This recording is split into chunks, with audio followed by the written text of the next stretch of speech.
শেষ করবে বিএনপি।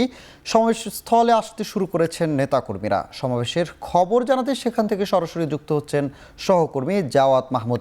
জাওয়াত, তারুণ্যের সমাবেশ সবশেষ খবর জানাবেন, একই সাথে কেন্দ্রীয় নেতারা কি উপস্থিত হয়েছেন?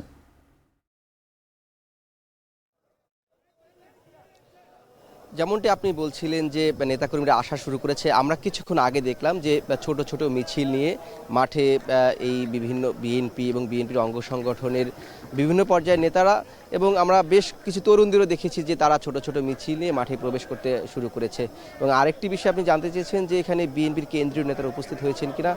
মূলত এই সমাবেশের যে কার্যক্রম সেটি পূর্ব ঘোষণা অনুযায়ী বেলা 2টায় শুরু হবে এবং সমাবেশের যে মূল কার্যক্রম অর্থাৎ মূল আনুষ্ঠানিকতা সেটি কিছুক্ষণ আগেই এখান থেকে এই যে ঘোষণা মঞ্চ রয়েছে সেখান থেকে ঘোষণা দেওয়া হয়েছে যে 3টায় শুরু হবে। 2টায় তারা কার্যক্রম করার কথা বলছে। সেটি মূলত তারা এই মূল আনুষ্ঠানিকতা শুরু করার পূর্বে একটি সাংস্কৃতিক অনুষ্ঠানের আয়োজন তারা করেছে এবং এখানে আমরা দেখছি যে প্রায় শেষ মুহূর্তের কিন্তু কার্যক্রম সব ধরনের গোছানো শেষ হয়ে গিয়েছে এবং মঞ্চ পুরোপুরি প্রস্তুত।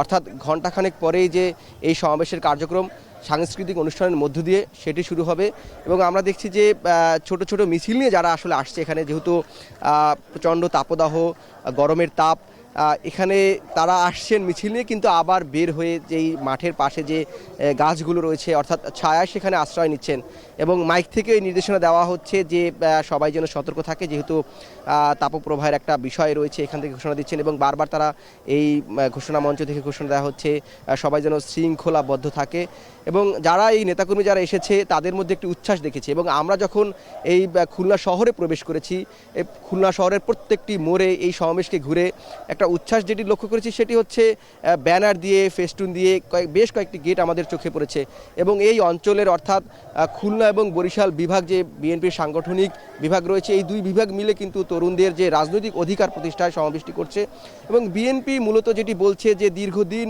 তারা মানুষের ভোটাধিকার বঞ্চিত ছিল, বিশেষ করে তরুণরা, এবং বাংলাদেশের বলা চলে প্রায় 24.5% বা 24% মতো তরুণ ভোটার রয়েছে। এই ভোটারদেরকে উদ্দেশ্য করেই মূলত বিএনপি ধারাবাহিকভাবে এই যে তারুণের রাজনৈতিক অধিকার প্রতিষ্ঠা সমাবেশ সেটি তারা করছে এবং তারা সচেতনতা তৈরি করার জন্য আমরা দেখেছি যে তারা সেমিনারগুলো করছে। গতকাল কিন্তু এটি নিয়েই একটি সেমিনার করেছে এই দুই বিভাগের তরুণদের নিয়ে।